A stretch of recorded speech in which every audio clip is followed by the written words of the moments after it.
Hello and welcome to Jank It Up Fuzzball, episode 26. I'm your host, Brian, aka Jank Trooper Commander.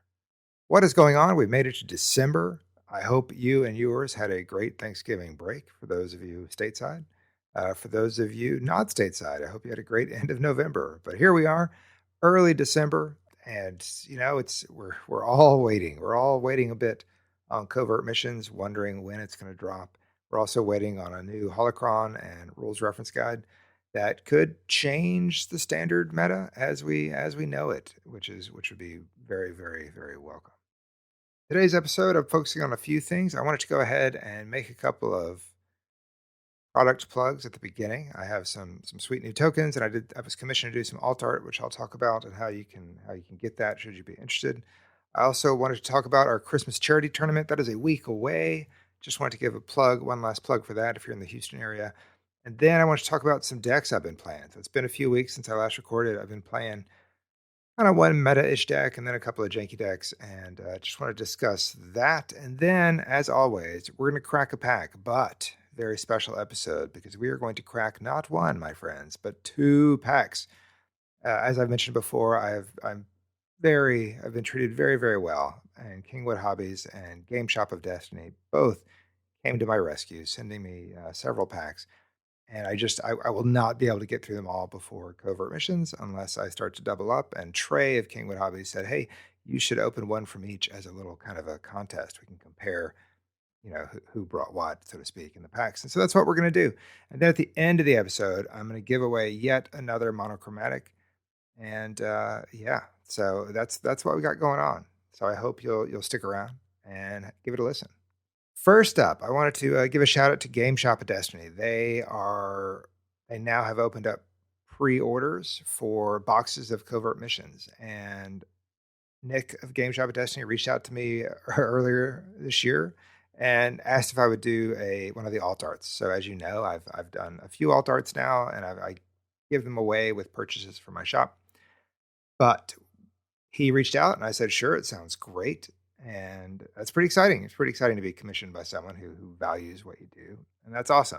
So I delivered very recently alt art of the forthcoming Luke Skywalker Red 5. So it's the piloting Luke. It is, I guess, Luke 4 at this point. And that card, along with a Darth Bane card from Parker Simpson, will be available to those that pre-order boxes. So the first 100 pre-order boxes will also receive an alt art of both Darth Bane and Luke Skywalker. Where do you get these, you might ask? Well, that's pretty easy. Just go to gameshopofdestiny.com. You'll scroll on down and you'll see that GameShop is offering a booster box for $86.11. That's the pre-order price, free shipping. There's also a little image with the alt art cards, and I'll also post an image of my Luke Skywalker art for you to see on my website. And then they're also offering some special sets from the cards. You can check those out. I love giving away the alt art in terms of for people make purchases from my shop. I love that. But I do want to stress that this was commissioned by GameShop. They are going to be the only way you'll be able to get the Luke Skywalker alt art. I'm not going to have any copies to hand out. So if you like it and you want to support me and support Gameshop of Destiny, please go ahead and order a booster box of Covert Missions from them. Next up, I want to talk about my tokens. And maybe I mentioned this, but I was inspired actually in part by my brother. I have an older brother, and he has a kind of a haircut barbershop. And he got the idea of giving away poker chips with his brand on them and kind of a coupon. So you give away these poker chips and you get like a free specialty haircut. So I helped him, being a designer, I helped him design the poker chip, and that was awesome. And they came in and he gave me some, and I was really impressed with the quality of the poker chip. And I'm like, man, this feels really great. And I was impressed with how I could design some kind of digital art and it could be printed on the poker chip. And then the light bulb went off, and I'm like, holy cow, this would be an amazing power action token for Star Wars Destiny. And that thought came to me just kind of, out of nowhere. And then I frantically threw together a design using my poker chip vendor that I used for my brother. And I had them printed, and they shipped to me, and I think they're amazing. And I made this kind of a soft launch of the product. I'm selling them through my shop at jankitupfuzzball.com/shop. And the response has been really, really great. So for those of you that have ordered, I want to say thank you. If you're interested in seeing the poker chip, please visit the website, visit jankitupfuzzball.com/shop, or come to this episode page and you'll see pictures of it. But it's been, the response has been really exciting for me. It seems like a lot of people love the idea of the poker chip. They feel great. They're kind of heavy. They look great. Of course, they have mostly the red and the blue for the Jank It Up. And they're pretty awesome. And just to tie in with that, I am providing them. You can get 2 tokens for $7 that include shipping, and then you can get 3 tokens for $10, and then you can get 4 tokens for $12. Now, most of the orders have been for the full 4 tokens, and so I may have to order some more tokens in a second, but that's okay. I don't mind. I'm happy that people want to use them. I'm pitching this to you because not only do I want to get these tokens out to users, but between now and December 14th, so before next Saturday, any orders that I receive, I'm donating $1 from the order to Toys-for-Tots. So the charity tournament, which I'm going to talk about in just a second, that's in part, we're raising funds to give to a local chapter of Toys-for-Tots. And so just to help that, any orders of the poker chips between now and then, I'm also donating $1. So there you have it. If you haven't heard or you haven't seen them out and you want to check them out, please go to the website, jankitupfuzzball.com. Check them out. I love the poker chips. I think they're super excited, and I'm really, really kind of blown away by the response they've been given from the community. So as a designer, as someone who likes to make things, whether it be alt art or coasters or stickers or magnets, this is pretty exciting for me. So check them out if you want. Next up, let's talk about that charity tournament. That's coming up in a week here near Houston, Texas. It's actually in Kingwood, Texas, which is kind of northeast of Houston proper. And I mentioned it last episode. We're going to do a sealed deck white elephant exchange tournament. So people are going to show up. It's a $20 entry fee. And of that, $12 goes straight to Toys-for-Tots.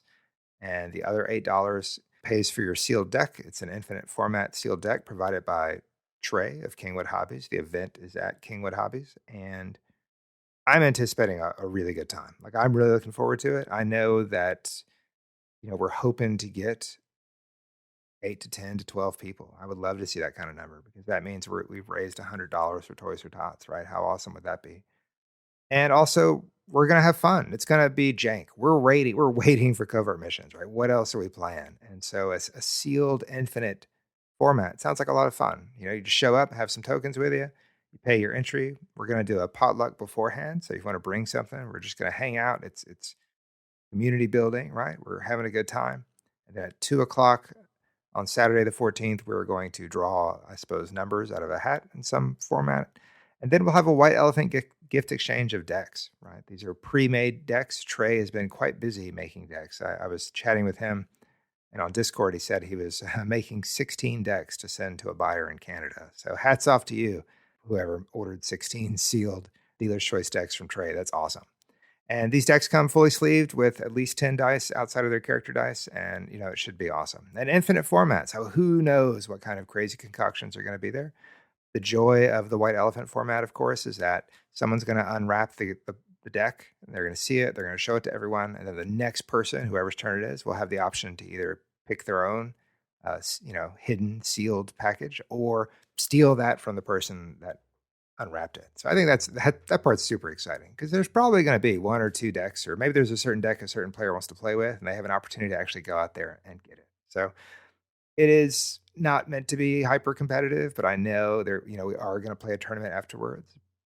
And I'm looking forward to it, right? It's complete jank in terms of infinite sealed. You have no idea what you're going to be playing with, but at least you have somewhat of a say in terms of what you may steal or what you may unwrap and what, ultimately may get stolen from you. So who knows exactly how that's going to go. I'm really looking forward to it. So if you're in the Houston area and you're listening to this before the 14th, please, I would love to see you there. As incentive, not only are you getting a brand new deck of cards ready to go, fully ready to go, right? There's nothing else you need but just their tokens. You have a sleeve deck with dice. You're good to go. Not only do you get that, you're also contributing $12 to Toys-for-Tots, and I'm going to give you a Jank It Up Fuzzball Power Action token as a way of saying thanks. On top of that, there'll be lots of prizes. There'll be door prizes. I'm sure there'll be prizes for the winner of the tournament. So there's just going to be stuff to do. And I want to give a special shout out right now to a player, Patrick in Oregon. Patrick is one of the first people to ever friend the Jank It Up Fuzzball Facebook page. And he and I have communicated somewhat regularly. And he went and played in his first, well, I don't know if it's first, but he went and played in a prime not that long ago. And he didn't do fantastic, but he said he had a good time. And it was a smaller prime, and he came home with a bunch of swag from the prime. And he likes the idea of this event that I'm putting on, and he said, hey, I want to send you some of the extra swag. So you have the extra alt art raid, the extra alt art Kylo, and the alt art plot, temporary truce. And he also and he also mailed me a playmat from 2018 as prizes for the event. And so, Patrick, I just want to publicly acknowledge your generosity and say thank you. That is super awesome of you to do that. It was unexpected, and it was great. And I'm super happy to have these things to give out on the 14th. That's really nice. And it's a playmat. I know, about that playmat. I know there's people listening to this, probably saying, well, everybody has that playmat. And I just want to give a quick story about that, because it is probably the most common Star Wars Destiny playmat out there. But the first playmat I ever got was that playmat. And I only got that playmat because I went to a store tournament last summer. It was my second ever store tournament. And it was a small event. And that playmat just got passed down. Like, everyone already had one. It just got passed down. It got passed down. It got passed down. And it landed with me. And even though I think I went 2 and 3 on the day, I left with a playmat. I have never had a playmat of anything. And that was a special moment for me. That was like, hey, I came, I had some fun. I got my head kicked in 3 times. But I left with a playmat. And so even though I've moved on, I now have a really sweet Savage Asajj playmat that I use. Thank you, Golden Dice.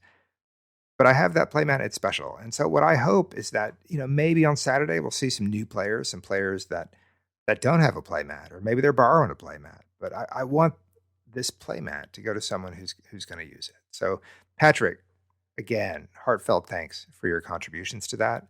And if you're in Houston area, if you're around and you're hearing this, I know Trey does a good job of promoting it, but I would love to see you on Saturday. Bring something to contribute to the potluck. Bring some tokens. Bring your mat if that's what you want, and then let's have some fun with this White Elephant exchange, and then let's play some Destiny. Covert Missions is still probably a month out, 5 weeks out. Who knows? But it's not here yet.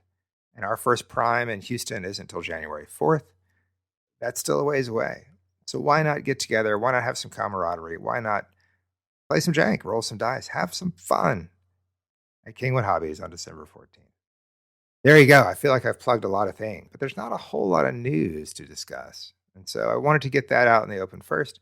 I want to transition now and talk about some decks I've played. It has been a while. I've been trying to come down off my Maul Mando World's High. I've been trying some different stuff out. Last time I mentioned I was playing a Villain Droids deck. That didn't go great.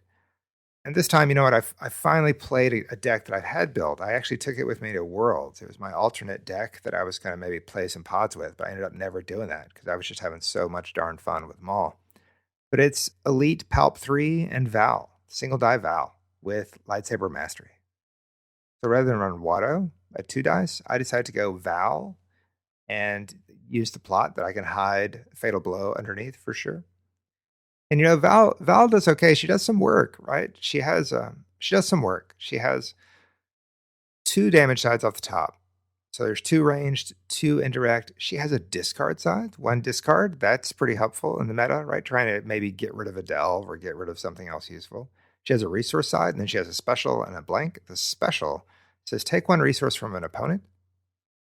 If that opponent has no resources, deal 2 damage to one of their characters. So you get to take a resource from an opponent, and if you take their last resource, then it just immediately goes into the second sentence, which says if that opponent has no resources, deal 2 damage to one of their characters.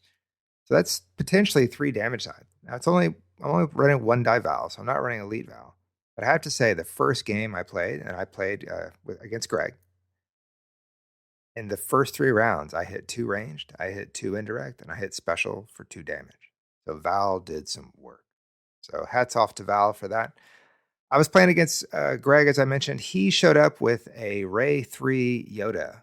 So Elite Ray, Elite Yoda, Wizen Master. So Elite Yoda 1. And Greg was great because he came over and he had 3 decks with him. They were all mono colors. He had a mono blue deck, which was this. He had a mono red deck, and he had a mono yellow deck. So, Ray and Yoda can kind of tank up, but so can Palpatine, especially with back to therapies and whatnot. And first game, I think he just didn't draw well. He didn't really mulligan well, and things started turning. And I was able to back to off 5 damage. And at some point, he just scooped and said, "Let's try this again." And the second time was interesting. I was running mostly 1-cost upgrades just to beef up Palpatine, and then wait for the Fatal Blow play. I had 1 natural Fatal Blow in my deck, and of course I had 1 under Lightsaber Mastery. And at one point, Yoda had 5 health remaining, but he had 3 shields in front of him. I rolled out Palp, who had 6 upgrades on him. And I rolled one of Palp's die, rolled the 2 melee, and Greg did not remove it. And so I Fatal Blowed from underneath Lightsaber Mastery to take out Yoda. I think Greg may have taken 1 or 2 more actions, and then he scooped. And I had 2 Bactas in hand, and I had lots of money. So, it was interesting. I think back to Bobby Sapphire running the Ewok deck to the, was it Nova? The Nova Championship. And he mentioned how there was an inevitability with that deck. And I felt, at least with this, I knew Greg wasn't running Mind Extraction, right? So, and I knew he wasn't in a blue deck. He wasn't also running Scorched Earth. So I felt in these matches, especially that second match, there was just an inevitability with Palp that he was going to survive and he was going to eventually strike down Yoda and Rey with Fatal Blows. It was just a matter of time. So that was really interesting. I enjoyed playing that, but I think I'm kind of done. I'll take a break from Palp, right? I finally played it. It's been sitting in my box for months, and that was fun to get out. Then I pulled out this yellow Solidarity deck, because Greg put together a blue Solidarity deck a while ago, and I thought that was really interesting. So I came out with this yellow deck, and I wanted to work with neutral characters. So I went with Beckett, who's one of my favorite villains. I want to win with Beckett. I have a hard time with it, but I went with Elite Beckett, and then I went with a pair of Enfys Nest Marauders. And so, as you know, if you combine those point totals, that gives you 31. So I ran Solidarity. And my 2 hero cards, so I get 1 hero card for each Marauder. I pulled in Chewbacca's Blaster Rifle, and I pulled in Easy Picking. But it is Solidarity. So that means every card in your deck has to be a single copy. And it's yellow, and it's not the best. It's just not great. Yellow Solidarity isn't amazing. I did have 1 copy of Hard Muscle. I had 1 copy of Fickle Mercenaries. Something that was super exciting is that Tobias and the 2 Marauders are all scoundrels. And I pulled a trade-off not that long ago where I traded 3 extra fancy shield tokens from Worlds. I traded those for some cards, and one of the cards that were included with that was an Entourage. So again, not a card I'm ever going to buy for myself, but I had something to barter with. And so I traded for an Entourage and some other stuff. But the Entourage, what I was super excited about, and had it arrived in time, it would have totally gone in this deck. But it didn't. It missed by a couple days. That's okay.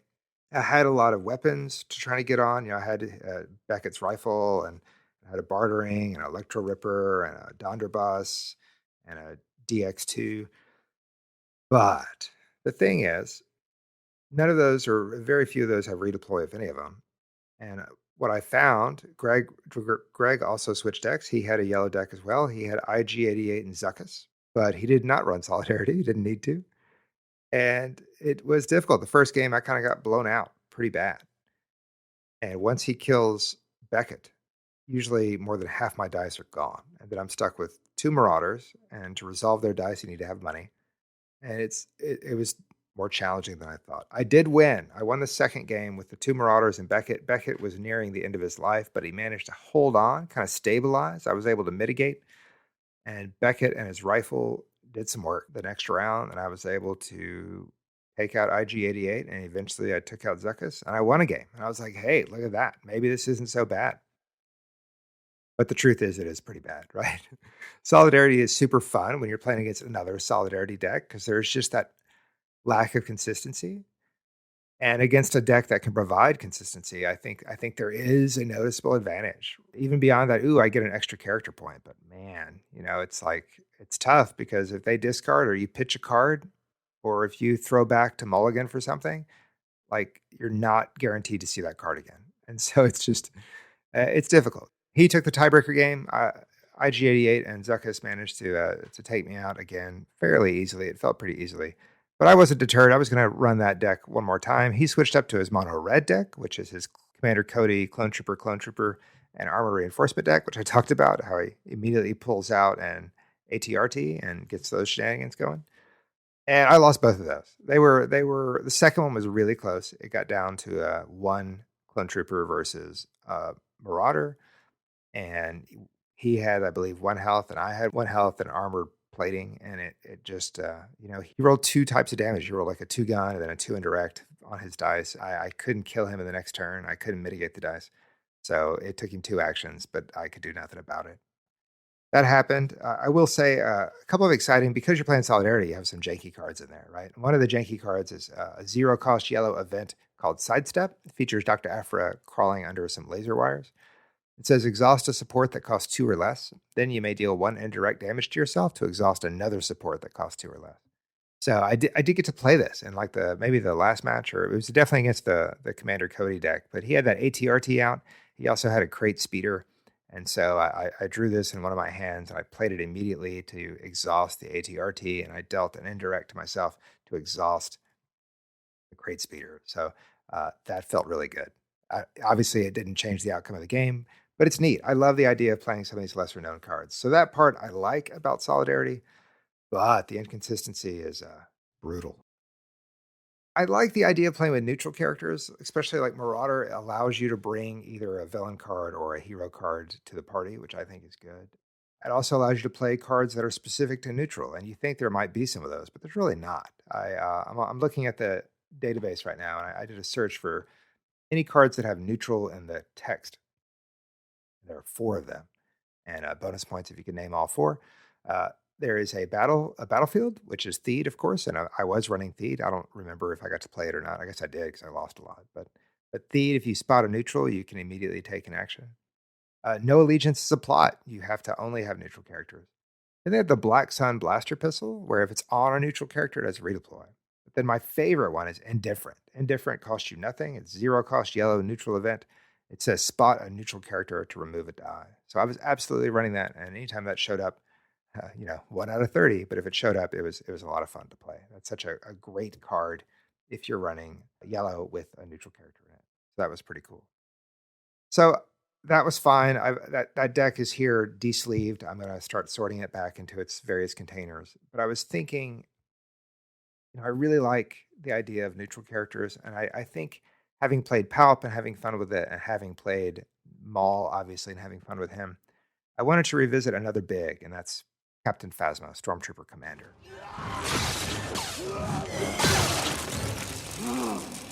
You're a bug in the system. Let's go, Chrome Dome.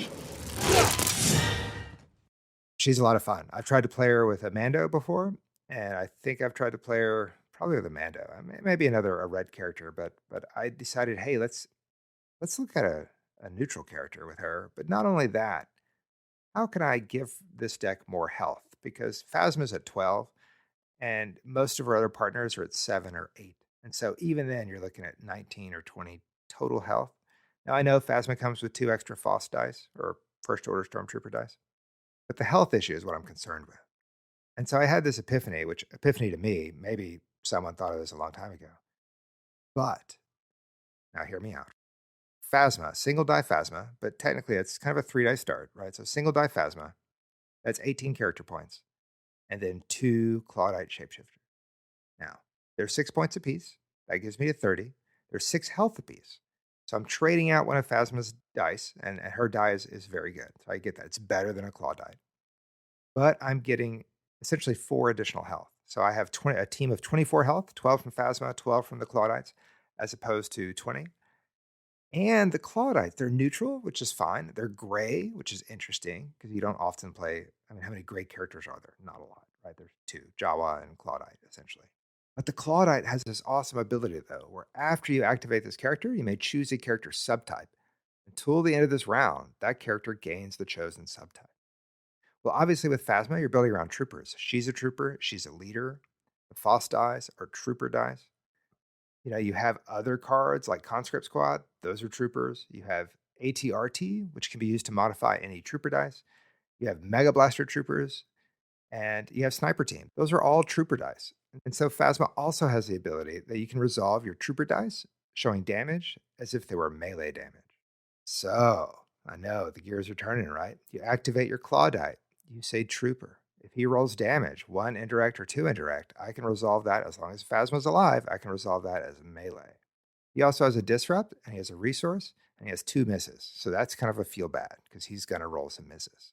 That said, you're going to run Theed because you have a neutral character. So you can always Theed his dice and gain an action. That's pretty good. There's also a gray card from Rivals called Resourceful, which says spot a gray character, remove a dice to gain a resource. We just talked about how many cards have neutral in their text. So I did a search of how many cards have gray in their text, and there's 4. And again, there's Temporary Truce, which just says you cannot include gray cards. There's Secret Mission, which is from Empire of War, so not even relevant. You just choose a color, and then they just specify that there are these 4 colors. You have Kylo Ren, Tormented One. Again, choose a color, and they specify the 4 colors. Or you have Resourceful. 0 cost, spot a gray character, remove one of your dice, and gain 1 resource. So, think of that. You have a gray character. If your Faust rolls a blank, or even if your Clawdite rolls a blank, you have that card, costs you nothing. You remove that die, and you get a resource. It's like a Theed from the hand. It's pretty good, and it's based on spotting a gray character. There are also cards in this deck I'm building. Like if you wanted to run Counterintelligence, you have to spot a leader. I also want to run Make Demands. Well, you have to spot a leader. Well, Phasma's a leader, but let's say Phasma dies, and more often than not, she's going to be the target. You can activate one of your Clawdites and just say leader. Your Clawdite becomes a leader for the rest of the turn. Also, your Clawdite can be whatever. So as someone, I think it was Alan on Discords, Alan Preston, thank you. He said you should run automated defense. And that's spot a droid to remove a die. So what's interesting about that is you declare the subtype after you activate. So if I'm sitting there and I have automated defense in my hand because it's in my deck, and I roll out a Clawdite and it rolls damage, I probably want to say trooper. But if it rolls anything but damage, I could say droid. And then for the rest of the turn, that's a droid dice. So I don't know. I think it's pretty excited. I sleeved up this deck and I played it against my son. I put Maul back together because I had to pillage that for Palp. And I do not mitigate my son very well, right? So I ended up losing the game. He ended up killing both Clawdites first, which was unexpected. But again, it's Maul, right? You power action Maul. You have he rolls a 3 because that's just how he rolls sometimes. And he slammed one into Phasma, one into Clawdite. And so the Clawdite's already halfway dead, so it doesn't take a whole lot to do that. Little rascal dealt, I think, 11 damage round 1 to me, so not great. But I could see the potential of this Phasma Clawdite deck. Now, I didn't mitigate against my son because I typically don't do that, but I'm excited to give this another chance. I posted it to one of the Discords just trying to see if there was advice, and someone said you need to run 2 Mega Blasters, and that is awesome. I only have 1, but I agree. Another Mega Blasters would be amazing. But I am running a Grievance Striker. I needed a redeploy weapon. That was one of the big flaws I mentioned of the Yellow Solidarity deck. Most of the weapons were not redeploy. So as soon as someone died, it just went away.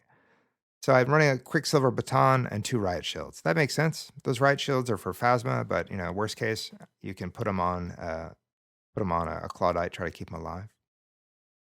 And then I'm running supports that are obviously geared towards troopers, and then I'm running a bunch of events. I wish I had a second Crash Landing. I only have 1 because I only have 1 starter deck from that particular thing. So I only have 1 of those. But Make Demands, I think, is a great card. Measure for Measure, 2 of those. I have a Near Miss. I have a probe. I have 2 probes, a Pulverize, 1 Resourceful. I may go up to 2. I have 2 Tactical Masteries, but I think that may be 1 too many. I have 1 Sinister Piece, an Automated Defense, and a Counterintelligence, and something else, I guess. Electromagnetic Pulse, thank you. And 1 Logistics, but I think I may go to 2 Logistics. I don't know. I'm having fun with it. I'm going to run it up against Greg. I got Greg coming over Friday night. So by the time you hear this, it will be Friday. We're going to finish our box of Legacies, and then I'm going to see how this Phasma Clawdite does against someone other than my son. Could be total trash, but it is 100% jank, and that makes me happy. We'll see. We'll see if it's fun.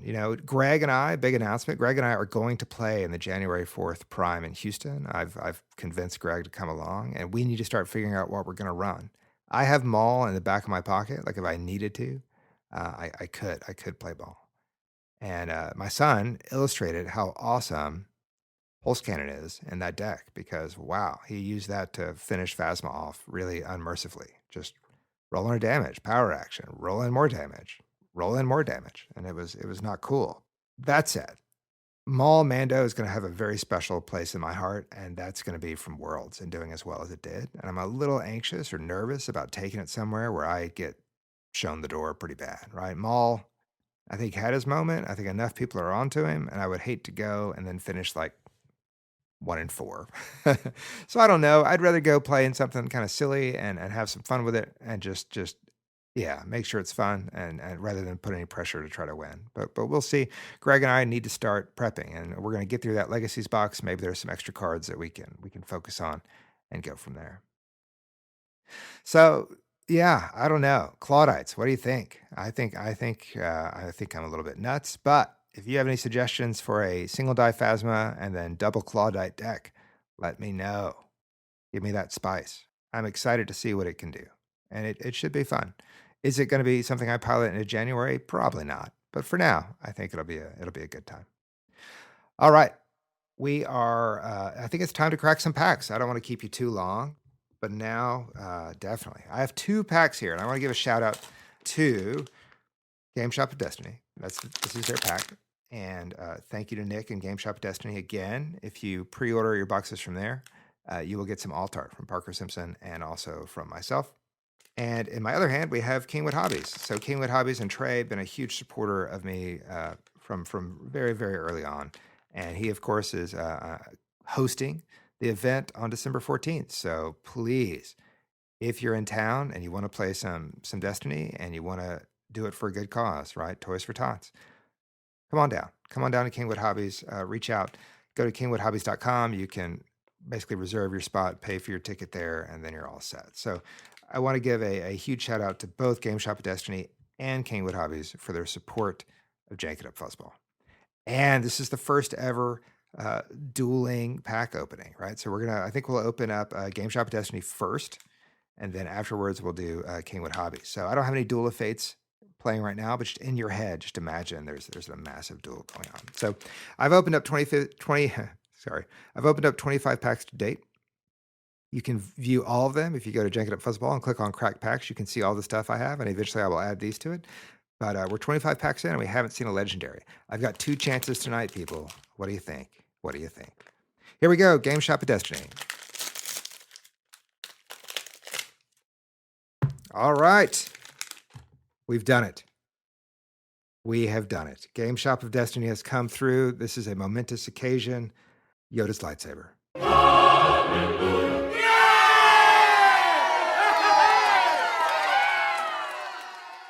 It's a legendary. People, we did it. 26 episodes in, we pulled a legendary Yoda's lightsaber. It is a 1-cost hero upgrade weapon. Its die reads 1 melee plus 1 melee, 1 shield, 1 resource, special. There are no blanks on Yoda's lightsaber. After you play this upgrade on Yoda, you may give him 1 shield. And the special reads deal 1 unblockable damage to a character or 2 unblockable damage instead if you remove a shield from attached character. We've done it, people. Gameshop of Destiny, thank you so much. Yoda's lightsaber, the very first and hopefully first of many legendaries in the Cracked Pack segment. But it doesn't stop there. Let's go on. What else do we have? The uncommon is Shortcut. It is a red neutral event. It says spot a vehicle to switch the battlefield with a set-aside battlefield. Oh yeah, there's some switching battlefield shenanigans that are out there. This costs you 1, and it is red, and you must spot a vehicle to switch the battlefield with a set-aside battlefield. So there you go. If you need to switch the battlefield to benefit you or punish your opponent, that's how you can do it. Next up, we have our commons. Clever Distraction. It is a 1-cost blue event. Spot a blue character to choose 1. Turn 1 of your dice to any side. Discard the top 2 cards of a deck or remove a trooper die. I believe we pulled this one last episode, if I'm not mistaken. It features R2-D2 on the cover. So that is a blue neutral. Next up, shields are down. That is a red neutral. It is an event. Choose a character that has no shields and remove one of its character die. So pretty good. You get to remove a character die. It costs you 1, and there's a condition that the character has no shields on it. But if that's the case, you can take out their die. And I'm just looking at the art. I was kind of stunned by it. It looks like it may be Rogue One inspired art, is what I'm guessing. It definitely looks like it's Rogue One. Has a Star Destroyer crashing into the port above the planet, or the portal above the planet. Shields are down. Lastly, we have Reversal. It is a 3-cost yellow event. It is also neutral. Spot a yellow character to remove a die showing damage, then deal damage to a character equal to the value showing on that die. That's super expensive, right? So you're going to spend 3. Now you do get to remove it. That's a plus, because there are other cards in the game where you spend 2 and you get to deal damage to an opponent from one of their die. But this is spot a yellow character to remove a die. So you get to remove a die showing damage and then deal damage to a character equal to the value showing on that die. If you got a lot of money, that's pretty good. But I don't think you're going to put in a deck to build around unless you're literally making a lot of money. All right, so that is the Gameshop of Destiny pack. Thank you so much, Gameshop of Destiny. Yoda's lightsaber, super awesome. Maybe that will be the inspiration I need to get back into playing Hero. We will see. All right, here's Kingwood Hobbies. It's a tall order to take down a legendary, but let's see what we got. It is not a legendary, but it is a card I do not have, and I'm excited by that. The rare Rocket Booster. It is a 2-cost upgrade mod. It is neutral. It has an awesome picture of Chopper rocket boostering away. Its die reads 1 ranged, 2 indirect, 3 indirect for a resource, 1 shield, 2 shields, or a blank. As I mentioned, it's an upgrade mod. It says modified droid character or support. Play this upgrade only on a droid. And it has an action. Activate attached droid, then resolve any number of its character, support, and upgrade dice. Discard this upgrade. I haven't seen this. I've seen this card a lot, like in Worlds and in tournaments since then. It fits into most every droids deck. I haven't seen him use the action so much where you activate and then you resolve any number of it. So you're kind of blowing through that and then you discard this upgrade. It's possible. I'm excited to have one because I don't have one. So that's pretty awesome. And I don't have droids. I don't even have a chopper, I don't think, but I do have 1 C-3PO. So that is awesome. And it's neutral. So, I don't have to look at heroes. I can look elsewhere. The uncommon is Mysteries of the Force. It is a 1-cost blue neutral support. It has beautiful art on it, and the action reads, discard the support from play and remove 5 of your dice showing 1 of each of these symbols.